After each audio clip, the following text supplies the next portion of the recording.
What is up, guys? Andrew Cooper here, lead NFL analyst, Fantasy Alarm. Also, your 2024 FSWA Writer of the Year, football writer.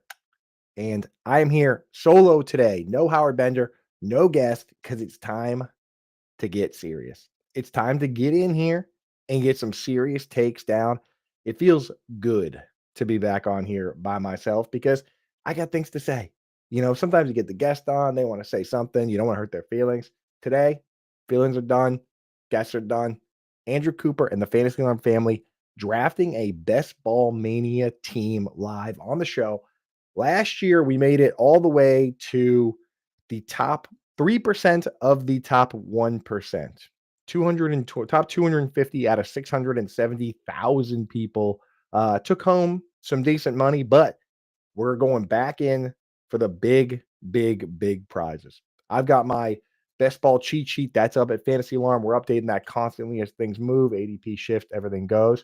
But those are available to you. I used it last year straight off that to get to where we were. So we're going to keep pushing it, keep rocking. Thank you guys for joining me. Anybody hanging out in the chat, would love to hear your thoughts. I'll try to get them up there. I'm going to jump into a Best Ball Mania draft now, and we'll see how quickly we can get into one. Before we get started, I just want to talk to you guys about real quick the first couple rounds here because I think there's some misconceptions on how you should operate in the first couple rounds. Okay. The first couple rounds of drafts, if you were only drafting a few teams, feel free to get your guy. Now, I'm not saying you need to reach for a third round pick in the first round because you can always take that guy in the second round. But if you are picking at one or two or three and you don't take your guy, then you're not going to get him. And then you're not going to win if that guy hits it big, right? Like a couple years ago, CeeDee Lamb was going at the end of the first round. We really liked him. So we were drafting him earlier in the round. Once you do that, you throw out guys like Justin Jefferson, they're out the window. But sometimes you do got to reach to get your guys. Now, the misconception is that if you're like me and you want to max out these drafts and you want to draft a ton of these leagues, like you want to draft a bunch of these puppies, you probably should mix in a couple drafts where you're taking even the guys you don't love in the first couple rounds. The reason being is that your sleepers in the mid and the late rounds are what are going to push you through and win you the gigantic prizes.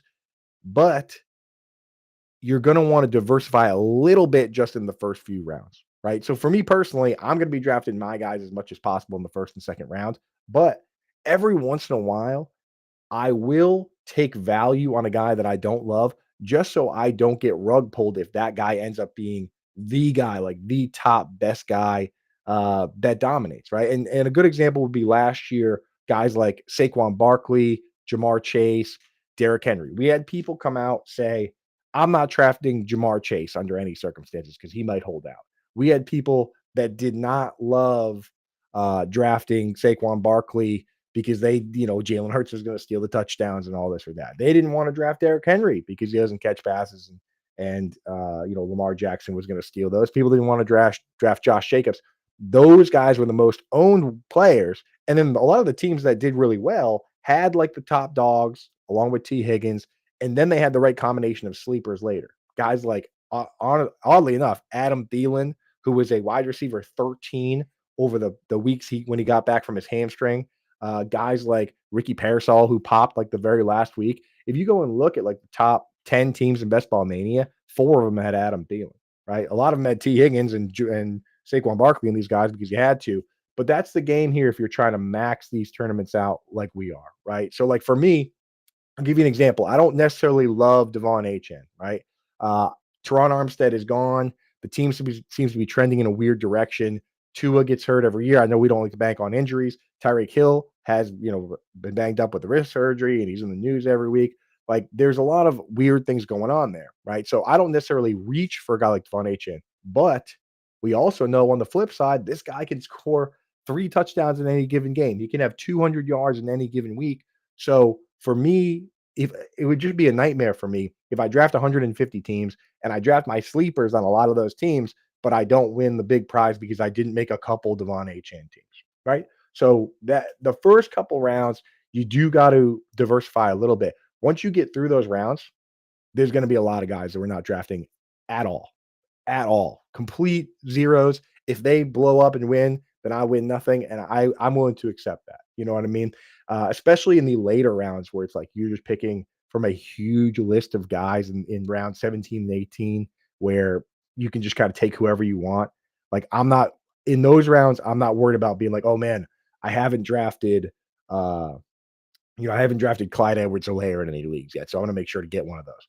We're not worried about that at all in those later rounds, and again, in the early rounds, I'm not really forcing it to diversify either. If you draft 150 teams, by the nature of that, you're going to get some of those players. So this one's almost filled here, just waiting on a couple people. We'll get it up on the screen. I did do the 20-second clock just because I like the pace of that better. Maybe we could even get two in, but we can always talk about the draft after it's done if it goes quickly. It's just I hate sitting around and you guys want to see the picks and you want to hear the thoughts. So today we're going to go through and hit on all of it. The early pick strategy, the combinations that we're trying to do, right? The number of quarterbacks to take, the number of tight ends to take, the number of running backs and wide receivers, how to build a team, and the guys we're not taking, the guys we're taking. So this one's up and running.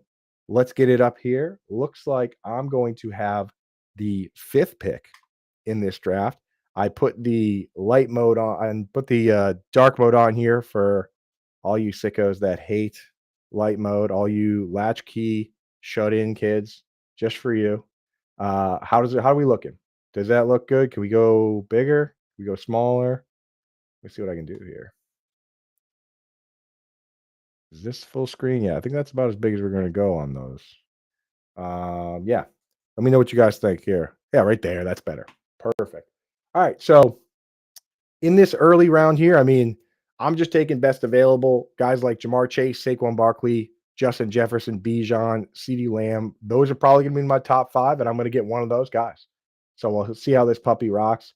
And again, if I take guys like Justin Jefferson and CeeDee Lamb, that doesn't mean that I'm going to force stacks for Justin guys like JJ McCarthy or Dak Prescott, but it has to be on your radar.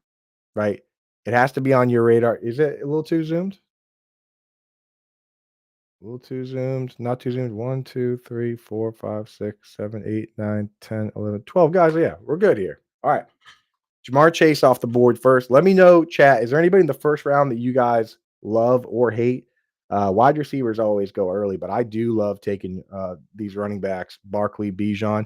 The only issue that I've run into early in drafts this year is that I love a pocket of running backs going in the mid-range, right? So I love guys like RJ Harvey, who's now starting to go a little early even for me. We're on the clock here. We're just going to take Saquon Barkley, right? Easy enough.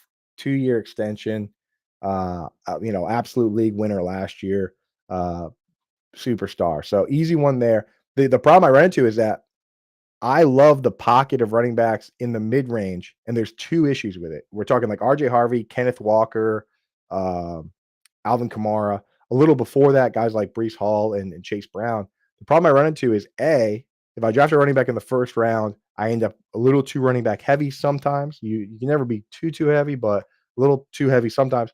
And B, they all have similar ADPs. So if I want to get both Kenneth Walker and RJ Harvey, right now, RJ Harvey goes pick 54, Kenneth Walker goes 58, and Kamara goes 61. So all within one round of each other. I have to reach for one of those guys if I want to get them all, or I have to hope that they fall. It's really hard to get all three, but I mean, I've done it. But again, we're trying to collect value here.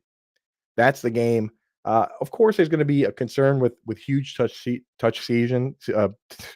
Easy for me to say, huge touch seasons, Luke. But the problem you run into with playing that game is that guessing who will get hurt and won't get hurt, especially at the running back position, is a little bit of a fool's game because we might pass on Saquon Barkley, right? And take a player that we don't think is good or as good, and then that player gets hurt. We saw that actually a couple years ago with Jonathan Taylor and Christian McCaffrey, where people were taking Taylor over McCaffrey, and then McCaffrey didn't get hurt and Taylor did. And then you feel like a fool because you gave up on the value there to and essentially and essentially tried to play the like we call the Doctor Fortune Teller, right? Where you're trying to guess these injuries and it's just so random at times. You're just almost always better off just taking the more talented guy. And right here, I'm starting off strong running back. This is going to be, I think this might end up being a heavy running back draft. For me, if I draft 3 or 4 running backs in the early first 4 or 5 rounds, then I'm only going to draft 4 running backs total or 5 running backs total. Last year, the team we made to the end, we were running back heavy and we only ended up with 5. I mean, if they force my hand here, I'll take Josh Jacobs too, right here. Not scared. So we'll see. Just Josh Jacobs went. I'm looking for big time upside here. So guys like Tyreek Hill, Jackson Smith and Jigba, Devontae Adams probably going to be my next pick. I'm going to take Jackson Smith and Jigba here, and here's why. I think Sam Darnold can run this offense. Uh, I think that, and when you really boil down what this offense is, right? And the offenses that are highly consolidated for fantasy football, they often use the fullback. People that have read my articles or tuned into these shows know this concept where we're looking for personnel groupings that are favorable to fantasy football, right? The number one thing is having that slot flanker role. The all-time number 1 fantasy football wide receiver season was from Cooper Kupp, where he played slot in 3 wide receiver sets, then he moved to flanker for the 2 wide receiver sets. The number 3 all-time one is CeeDee Lamb doing the exact same thing. That's the role that Jackson Smith and Jig was in, right? So we've got the role. On top of that, we're looking for high consolidation of targets. We want the ball just going to the top couple guys. When you bring in the fullback, and you use the fullback the way that the 49ers do and the way that the Dolphins do with Kyle Juszczyk and Alec Ingold, it takes the wide receiver 3 out of the game because you're not taking out the tight end, you're not taking out the running back. So it really consolidates the targets among the top 2 guys. I think the top 2 guys will be Cooper Kupp and JSN. I'm not scared to do a Cooper Kupp, JSN, Sam Darnold stack and lean into that, you know? I do already again, when I do that, sometimes I don't draft Kenneth Walker, but that's good. I already have 2 running backs anyway, so maybe we won't go that way. But look at those teams, right? Look at the 49ers, the way that they use the fullback and the blocking tight ends. It's always the top 2 wide receivers in Kittle and the running back. The Dolphins last year, it's Tyreek Hill, Jalen Waddle, Jonnu Smith, the running backs, and then the wide receiver or the 5th best pass catcher last year was Julian Hill, essentially their blocking tight end. So we love that consolidation for fantasy football. So JSN's a guy I love. Devontae Adams, another guy that's absolutely awesome. I'm taking a ton of Adams. Like they basically moved on from Cooper Kupp because he had that high ankle sprain, right? The high ankle sprain with the tightrope surgery, and then he comes back, has a hamstring issue, and then the next year injures the same ankle, and they just said enough is enough. Like if we can't trust you to be here, we don't want to play that game. The Seahawks turned around and said, you know what? We'll play that game. If he gets hurt, it is what it is. But if he doesn't get hurt, then we have a guy that's capable of going out and honestly catching 100 balls. I mean, guys like Cooper Kupp, Stephon Diggs, when they're healthy, they can get the ball. I mean, this guy got Cooper Kupp last year got 100 targets in what, 12 games? Entirely possible for him to come back and be a target hog in a setup like this. Yeah, I do like the Gibbs Bowers start. I'm probably going to wait on tight end in this one. So here's another highly consolidated play that I like at wide receiver, Devonta Smith, right? The thing about Devonta Smith and AJ Brown, both players that I'm taking, is that there's a world where the Eagles don't have such an easy path, and they're not the team that is dead last in the league in pass attempts like they were last year. And both these guys, AJ Brown and Devonta Smith, were still very useful in fantasy football last year and in best ball. It's just that they didn't hit their peak ceiling because the volume wasn't there. Now, there's definitely some negative correlation to some degree by going Saquon Barkley and Devonta Smith. But what happens if Dallas Goedert gets hurt? What happens if AJ Brown gets hurt? Now I just have the best 2 players on one of the best teams in the league. So I do like that play a lot. Here is where we're getting into that group of running backs that I like, right? I'm not going to take Kenneth Walker here. I think that's going to be too much negative correlation. I think what I'm going to do with this one is I'm going to take RJ Harvey if he's there, or I'm going to take Alvin Kamara. And we'll go heavy running back early just because I hate a uh, group of the guys going in the we can just call it the running back dead zone. That's what everybody calls it. But there's definitely some dead zone running backs that I truly hate. So I like getting them early. Uh, Dynasty Coach A, thank you for coming over from Twitter to post on the YouTube. I appreciate you hanging out, man. Dynasty Coach A, if you don't follow him on Twitter at Dynasty Coach A, that's our guy John. He's been on the show before. He has a new best ball tool. His awesome system called Beth now has a best ball tool, which is really cool. So definitely check that out, guys. Uh, just an awesome tool, and it goes hand in hand with things like our draft guide, which is available now. So check that out. Yeah. So RJ Harvey, this is what I love about this guy, right? I went through and I looked at Joe Lombardi. That's the offensive coordinator for this Broncos team, right? He's been in the league now for 18 years as an offensive coach. I looked at every single one of those teams, every one of them. And in all 18 years, those teams have been top 5 in pass attempts to the running back, right? As a group, not just one guy. Like there was one year with the Lions where 3 guys got 50 targets, Theo Riddick and Joik Bell and Reggie Bush. There were injuries kind of moved it around. But he's also had years where Austin Eckler got peppered with targets. Alvin Kamara got peppered with targets. Just last year, believe it or not, Javonte Williams was top 5 in running back targets. It didn't feel like that because he wasn't efficient with them and they moved on from him. But this guy, RJ Harvey, converted quarterback that has all the athletic ability, right? Comes out, switches positions, gets hurt, and then comes back from injury and has back-to-back monster years. That's why he's a little bit older than most running backs when they come out from the draft, 24 years old. But the Saints have enough they believe in this guy enough that they still drafted him in the second round despite the injuries, despite the age, despite, the switch in positions. And it's to the one team that uses that joker role and is kind of the best setup for what he does. Uh, Juwan Jennings just went, and that's a guy that I really would have wanted to take there. So that one hurts. I'm going to go ahead and take Chris Olave here. Um, I like Juwan Jennings a lot because I think that when all is said and done, he will be a top 2 target on that team. I think that because Brandon Ayuk is going to take some time to get back, and then when Ayuk does get back, if he gets back up to full speed, he'll take the role from Ricky Pearsall. I think that's how it's going to go. Juwan Jennings is a guy they love. They always talk about him that way. He's a great run blocker as well. Pearsall could just keep the job, and they just keep Ayuk as a part-time guy as he recovers from the knee injury. That could work as well, which there's upside for Pearsall there. But I think Jennings is the one that's least likely to go back to the bench. That's why I do like taking Jennings. With Chris Olave, the bet's pretty simple. This guy's been good. We're going to have to bank on the rookie QB here, but it's been concussions. That's been the problem. When he's healthy, he's been good. And people always say with the concussion stuff, they're like, oh, they get so worried that he's that he's going to fall off some sort of cliff or that that he's going to get another concussion and be out.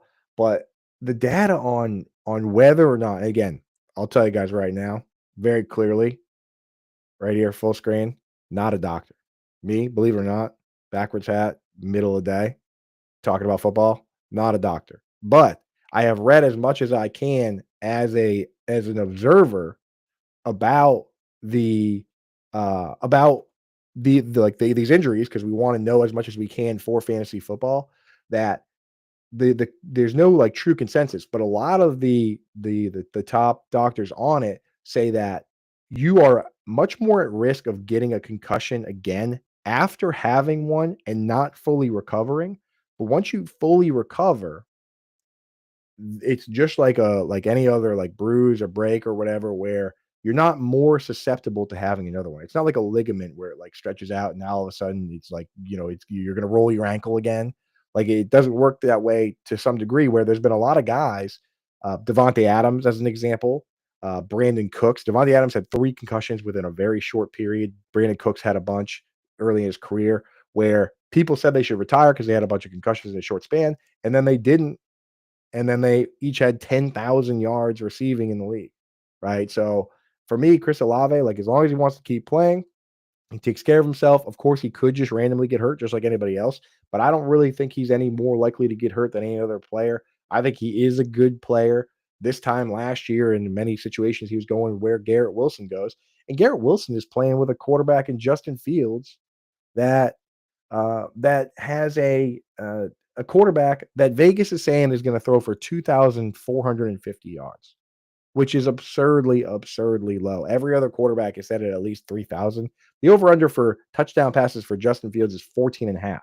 So if we're worried about the quarterback for Chris Olave, then shouldn't we be super worried about for the quarterback for Garrett Wilson?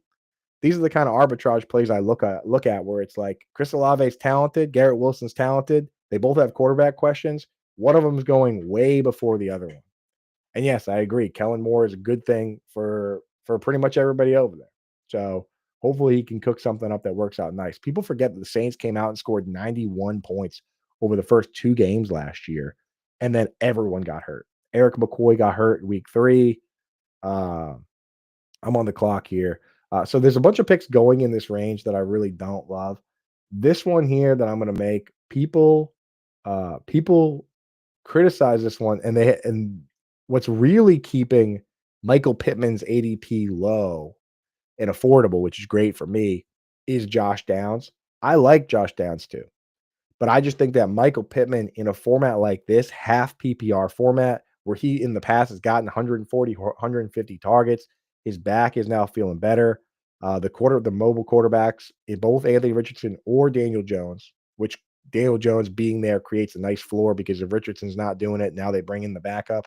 Like I think that this guy has just as much upside as any other guy out there. This guy plays like 100% of the snaps when healthy. So I really love Michael Pittman, and the thing is, people won't take him over Josh Downs, which keeps his ADP like wide receiver 54, 53. So I have a ton of Michael Pittman, probably one of my highest exposed players. And I always ask people, I'm like, what are you worried about with Michael Pittman?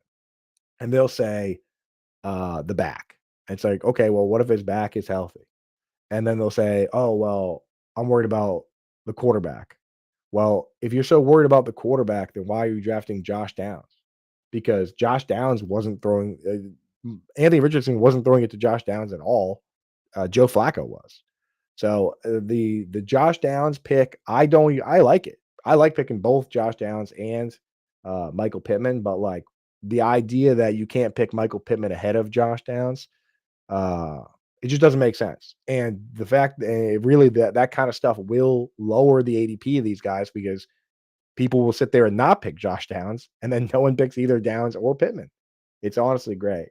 Uh, Joey in the chat. I once consulted Andrew Cooper on the drafting of a best ball Mania team. He turned my $25 into $72.50. See, the game is easy. It's as easy as that. And if you go out and you get the Fantasy Alarm Best Ball cheat sheet now, if you're a Fantasy Alarm member, it's available to you for free.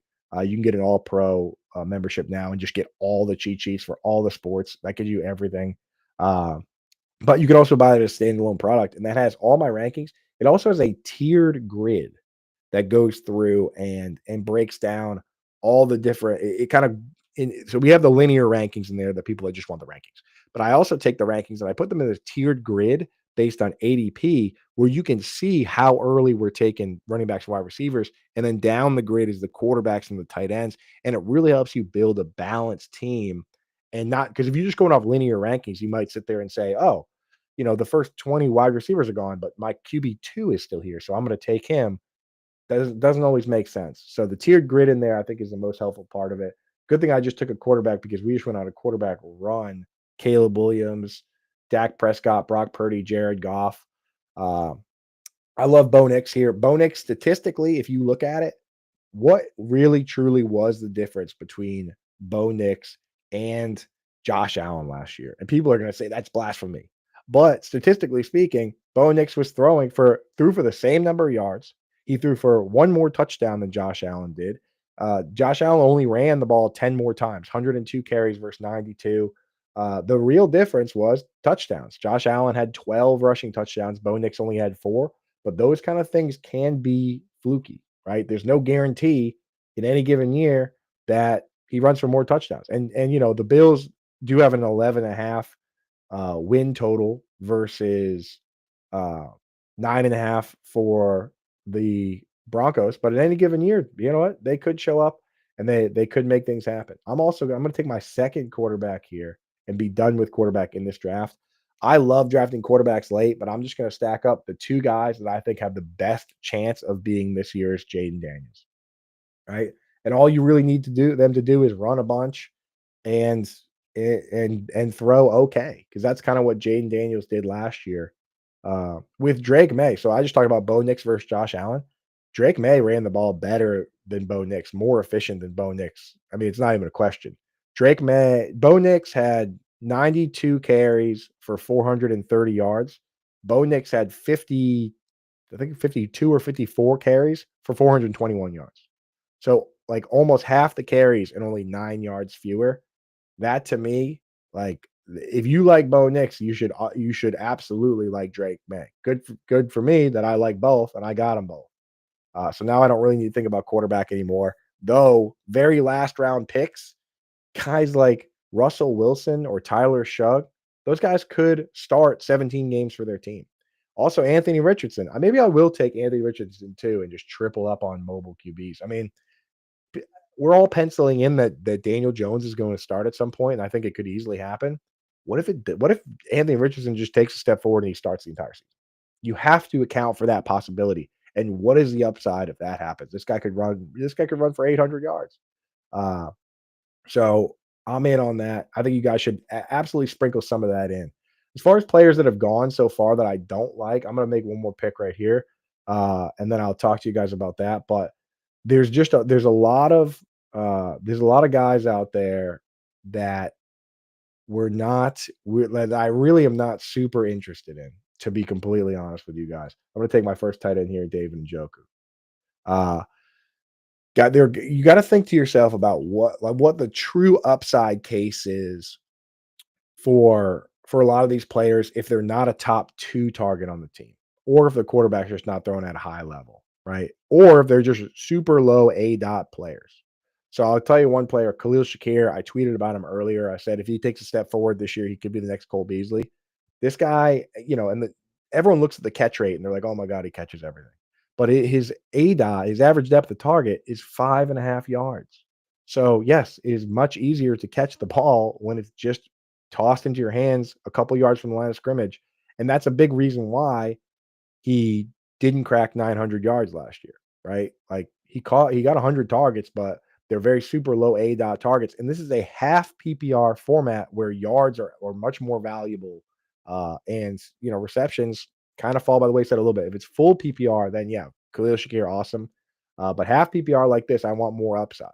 And I just don't. If he's just going to be used like Cole Beasley, his year last year wasn't even as good as 2020 Cole Beasley. I put the stats up on Twitter. So a guy like that, I'm not really grabbing. I'm not grabbing a ton of Jacoby Myers. Just not super interesting to me. Um, Again, good real life football player, but with Brock Bowers there and now Jack Besh coming in and it's Geno Smith, I'm just not sure what the upside case is for Jacoby Myers versus a guy like Michael Pittman, who could be the number one split end for his team and and just make magic happen. So not super interested there. Guys like Jordan Addison, I worry that the target's going to be thin between him and TJ Hawkinson and Justin Jefferson. It's also a rookie quarterback. So you're banking on him to come in and be Sam Darnold or Kirk Cousins, and maybe they just don't run as much. It is a little scary there. Uh, I'm going to take here. We got to get some running backs going. I'm going to go ahead and take Ray Davis here. Let's see. Again, James Cook is holding out right now. I don't think he's fully going to hold out, but you never know. Now's the time to get in on a little bit of that. He wants $15 million a year. If anything happens to James Cook, he's clearly the bruiser back over there. If anything happens to Josh Allen, maybe they end up running a little more, though it would be bad for the offense in general if that's the case. So But yeah, you got to. I went heavy on running back early with Saquon, Jonathan Taylor, and RJ Harvey. So I still really only need a couple. Here's the team so far for those of you just kind of listening or you can't read it well. Quarterbacks are all set. Bo Nix and Drake May, two mobile guys. Running backs are Saquon Barkley, Jonathan Taylor, RJ Harvey, Ray Davis. Wide receivers are Jackson Smith and Jigba, Devonta Smith, Chris Olave, Cooper Cup, Michael Pittman, all guys that could make some things happen. And again, I should probably circle back at the end here. Um, I'm going to take, okay, this is another play at running back that I like doing.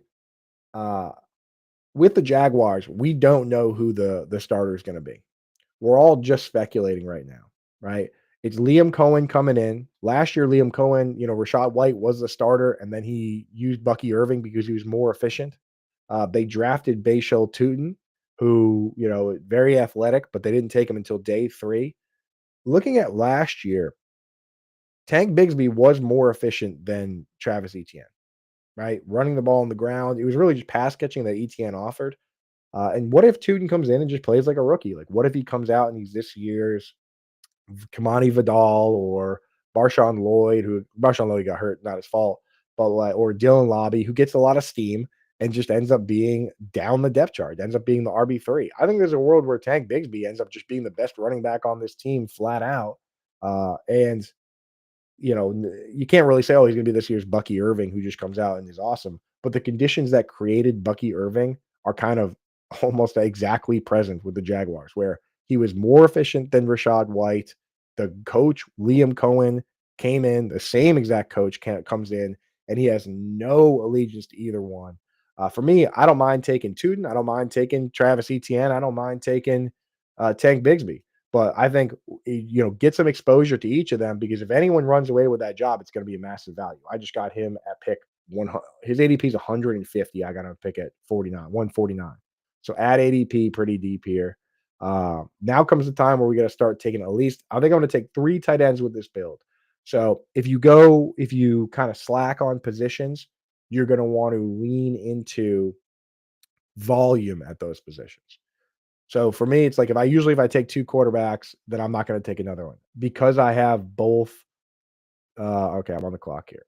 All right, I'm going to take here. Maybe I'll double tap tight end here. I'm going to take Pat Fryermuth after the trade of George Pickens.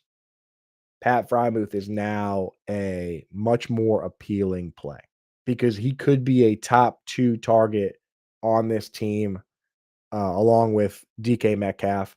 We don't know who the quarterback's going to be, but last year, Pat Fryermuth quietly ended up being a top 10 tight end in fantasy football. And Hunter Henry ended up being a top 12 tight end. So I might just take Hunter Henry here too if he makes it back to me, right? Last year, the team that I took to the very end had 3 tight ends on it, but Greg Dulcich did nothing. He was my last round pick. My other 2 tight ends were Hunter Henry and Pat Fryermuth. And they just so happened to piece together a decent floor season with a couple spike weeks to get us through and get us the points we needed. Last year, Hunter Henry and Pat Fryermuth combined, right? Uh, when you stack up the seasons next to each other, they only had 1 week where neither of them scored 5 points. That was week 1, and they scored 4.7. And this is in half PPR, where five points is like fine, Um, you look at you look at some of the other combinations I had, and not only were they more expensive, but they lost it for me at the right times when they just didn't score enough points. Like I had a team with Travis Kelsey and Brock Bowers. And not only did I have to spend up for those 2 players, but in week like 14, neither of them got more than like 4 points or whatever it was. And that team ended up not advancing, So you don't need to hit the exact like breakout superstar Jonnu Smith player this year to have enough to get you by if you're loaded up at the other positions. But now that we have 3 tight ends, I'm going to be done at tight ends too, right? Other tight ends, since we're done at tight ends, we're not going to talk much more about it. Other tight ends I do like going after these guys that I would have considered. Mason Taylor for the Jets going at tight end 24. I don't even necessarily love the player, but I love the possibility that he comes out and he's the number 2 target along with uh, Garrett Wilson right? Garrett Wilson, Brees Hall, Mason Taylor, if he wins that job outright. The downside, of course, is this guy was an inline tight end for 70% of his snaps in college, blocked on 16% of his pass plays, which is not good. You want your guys running routes, but the upside is there because we're looking at guys like Alan Lazard and I mean, it's just the island of misfit toys over there. Josh Reynolds, Malachi Corley, they got no real threat there. If they sign someone like Amari Cooper or Keenan Allen, we will pump the brakes all the way on Mason Taylor. But right now, at his value, I mean, he still hasn't gone off the board yet. He'd be a good pick for somebody. The two tight ends that just went are two that I also really like. Jatavian Sanders. He was good when Tommy Tremble was hurt last year. We're already getting word that they're going to start Tommy Tremble on the pup list, physically unable to perform list after back surgery. So he is actually set to miss the start of this season, uh, which I mean, that opens the door for JT to run away with it. And then Chigakonkwo is another guy who not only do they not really have a top target after Pat Bryant just went. I would have loved to get Pat Bryant there. Not only do they not have another top target, here I'm gonna take Justice Hill. This is a player that at any given time can score a touchdown. He's a pretty solid back. If anything were to happen to Derrick Henry, he would pick up a role. People, always, people say like, oh, Henry's older. They hit the cliff. I don't think he's hitting a cliff, but you never know there. And that's probably going to fill out my room there. But back to Chigakonkwo, this is a guy where it could be a top 10, top two target on the team. It's like Tyler Lockett and Eli Ayamanar uh and a bunch of guys that aren't really a threat to us. He also has multiple 40 plus yard plays, very athletic player. There's only been three tight ends in the league to have 3 or more 40-plus yard plays over the last, like, 5 or 6 years. One is George Kittle, obviously. The other is Kyle Pitts. We know he has the athleticism. And the other is Chigakonkwo, who had a couple years ago had 3 plays of 40-plus yards. So he's got that kinda upside in him. I think right now I'm gonna just take the top available guy at ADP. Falls right into my lap. Next guy on the board, it's Sam Darnold. I have both Jackson Smith and Jigba and Cooper Cup. So I've already placed that bet. Again, I look at some of these stacks that you can do, and I ask myself, like, okay, last year, the Bengals, obviously the Bengals are awesome, but Joe Burrow, Jamar Chase, T. Higgins, they went out, had a lot of really highly consolidated games where Joe Burrow was throwing for 300 yards. He was throwing for multiple touchdowns, and it happened at the right time to in fantasy playoffs to get you through and to win you some money, right? So, what teams could potentially have highly consolidated offenses where the QB can potentially look to throw the ball a bunch, and they might just happen to have a few games in a row at the right time for me to get lucky and win $1 million. I look at teams like the Rams, where it's Puka Nakua going in the same spot at same round as Jamar Chase, Devontae Adams going right around T. Higgins a little bit after, and then Matthew Stafford, who goes 100 picks after Joe Burrow, right? That stack could potentially win you a lot of money. And then I look at a situation like Sam Darnold. Sam Darnold statistically threw for a buttload of yards last year, a bunch of touchdowns. He obviously had Justin Jefferson and Jordan Addison, but what if he comes to this Seahawks team? They do the high consolidation that I expect them to do with Clint Kubiak, where they're using the fullback, they're using the blocking tight ends, AJ Barner, and these two guys both get 125 targets. And down the stretch, when let's check the schedule. Down the stretch, they come out and they're facing, the Colts, the Rams, and the Panthers. The Falcons, the Vikings, Falcons, Colts, Rams, Panthers to finish this season, and they just come out and and Sam Darnold throws about a couple 300-yard multi-touchdown games, right? Like why can't we get rich doing that? We absolutely can. So with this last pick, just for the sake of uh, filling out our roster, we do need to take another wide receiver. Um, there are a couple guys here there's a guy here that I'm going to go ahead and take. So just as we're betting on Chigakonkwo to maybe be the top 2 target on Tennessee, why not Tyler Lockett, right? Tyler Lockett could come out potentially. He doesn't really fit the scheme in Seattle. That's why they moved on, like a field stretcher type. They need more like intermediate guys that go in motion and move around. Why can't Tyler Lockett come out and be one of Cam Ward's guys? Calvin Ridley, number one, Tyler Lockett, number two. If Cam Ward is playing like the gunslinger hero ball guy that people are saying that he might be, then why can't he come out and play huck it chuck it football and and take those high risk plays? I'm not at all worried about Cam Ward throwing interceptions. That doesn't matter to me one bit. Like in fantasy football, even if I draft Cam Ward, I don't care. The year that Jameis Winston threw 30 touchdown passes and 30 interceptions, he was a QB1 in fantasy football. Ryan Fitzpatrick, those type guys, Jay Cutler, don't care about picks at all. All I care about is touchdowns. All I care about is getting the ball downfield to my guys. So I have absolutely no problem taking guys like that with my very last pick, especially because it was a position of need for me. So as pointed out in the chat by the fantasy alarm there, get your fantasy alarm best ball cheat sheet now. It's available. You can buy it on a standalone basis. I update it all the time. I'm doing another update this week, absolutely, because I'm seeing some changes in ADP and I want to make sure we're fresh and we're ready to rock and roll. But here's the team that we just put together. I'm feeling pretty nice about it. Let me just pull it up in a way that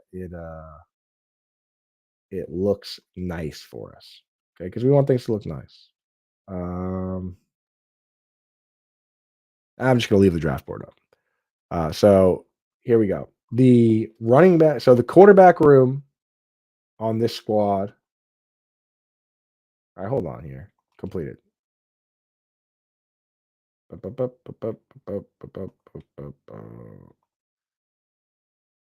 we go. Quarterback room.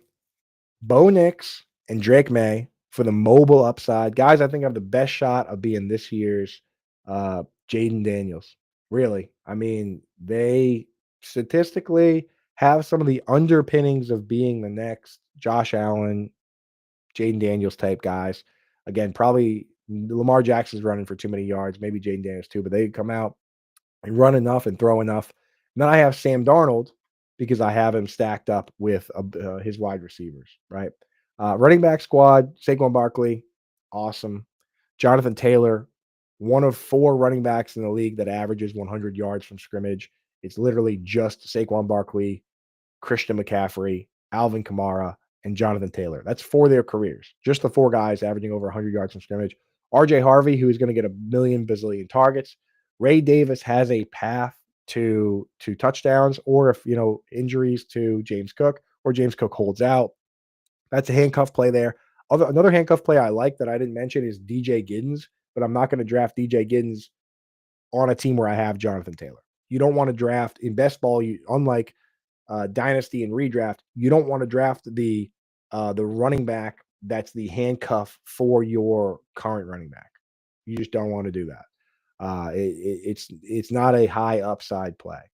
Then I took Tank Bigsby. Again, we don't know who the Jaguars' lead back is going to be. He was the most efficient back on the team last year. Bashal Tutin is a fun upside pick too, but he's also a rookie and a day 3 pick. And then we took Justice Hill. He's got some handcuff plus appeal. And with Ray Davis and Tank Bigsby, the problem that you run into with those guys is they do have the possibility of just being a zero, right?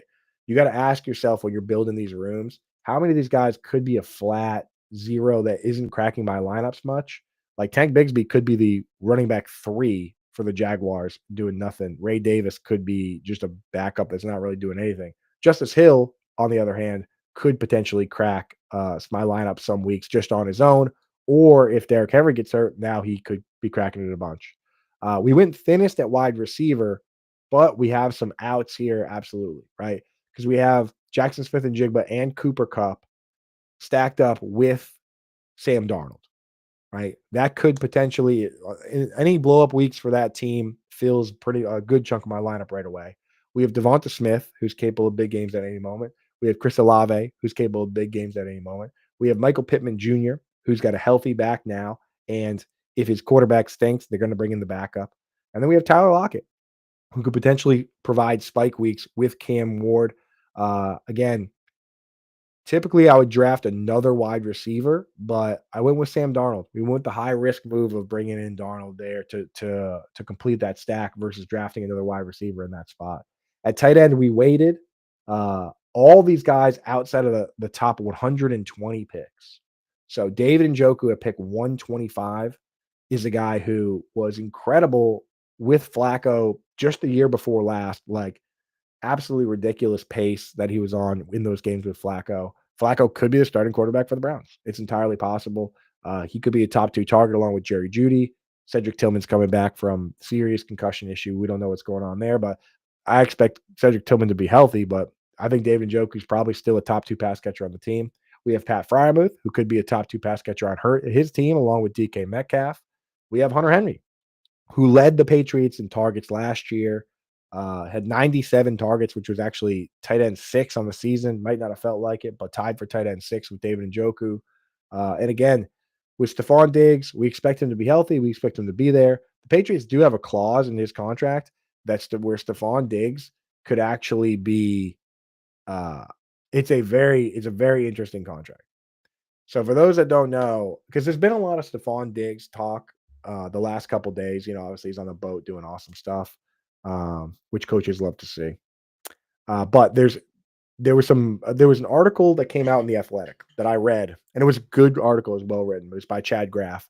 But in somewhere in that article, he goes, he just kind of speculates, guesstimates, which you can do as a writer. He just said, hey, Stephon Diggs is probably going to be back week 4 or so, maybe.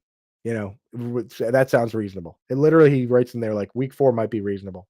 And then everybody took that as like Chad Graff having this inside information that Stephon Diggs isn't going to be back until week 4. And then you see Rotoballer's article, and then you see Fantasy Pros article, and they all say Chad Graff says week 4. But if you read the article, it's not like he talked to the team. It's not like he talked to any medical professionals. He literally just said, like, oh, I'm hoping, what's reasonable? Maybe week 4, literally in the article. So don't worry about that. With Stephon Diggs, though, and the point I'm making on Hunter Henry is that his contract is very unique in that they signed it with all these protections for the Patriots. If Diggs not only doesn't pass his physical, but suffers a setback, the contract itself is like almost fully void if Diggs' knee doesn't pass the physical or if he suffers a setback on that same knee. All the guaranteed money, $16.6 million. Basically, the contract's void if he's not ready to go with the knee. On top of that, the Diggs and his agent were so confident in his knee that they built a lot of incentives into it that are essentially require him to play pretty much the full season. Like, for instance, $3.4 million of the contract are roster bonuses. That's $200,000 a game. If Diggs misses week 1, he loses $200,000. If he misses week 2, he has now lost $400,000. Right? So every game is $200,000. That's a lot of boat parties, right? There's a lot of yacht parties with Cardi B. He also has $4.5 million in incentives for milestones. 70 catches, 80 catches, 90 catches, 100 catches, 1,000 yards, 1,100 yards. They set these milestones, and the minimum milestone is 1,000 yards. And also, if he makes the Pro Bowl, that's another $500,000 for 4.5 million. So they're betting that he's going to be there and ready to play, which is why I do like drafting Stephon Diggs. But on the flip side, if he hurts his knee or he has any sort of setback, or they're not feeling good about his physical, he could straight up be released from the team. And then guys like Hunter Henry and Kyle Williams and pick your favorite, from the rest of that mess with Matt Collins and Jalen Polk and Javon Baker and whoever, and Kendrick Bourne and Demario Douglas. Like, if that happens, now we're back to square one, and we just have a better scheme and a quarterback taking a step forward, and Hunter Henry's back to potentially being the top target on the team. So I love that build there. And again, this is our goal here. I wanted to get some information out there on a lot of these guys and what we're doing. So thank you guys for popping in. Let me know what you guys think about the draft in the comments. Let me know what you guys think about how we should move. Like, I'm not going to do these every single week. Next week we'll either have Howard back, we'll have a guest back, and we'll get back into the nitty gritty of it and get you guys set up for every format. Just talking about the basics of players, player news. We got OTAs, we got camps. So thank you guys for hanging out. Hit a like and subscribe on the way out. And again, that fantasy alarm best ball cheat sheet is available right now. fairly cheap just to get access to literally all these thoughts. I sit here and I do these drafts and I have these thoughts and I update the rankings that I use to make these picks. And last year we won thousands of dollars doing it. So pick yourself up a copy or get a Fantasy Alarm membership now and get access to everything all summer long for football, the rest of baseball, the rest of hockey and basketball before it's gone, all the MMA, all the PGA, literally everything, access to the premium Discord, all that stuff. So thank you guys for hanging out. I do love having shows like this, solo shows where I can just talk about the things that I believe in. Sorry if it was talking fast, the draft went fast. That's just how we roll. We're doing our best out here. So appreciate you guys, and we'll catch you next week.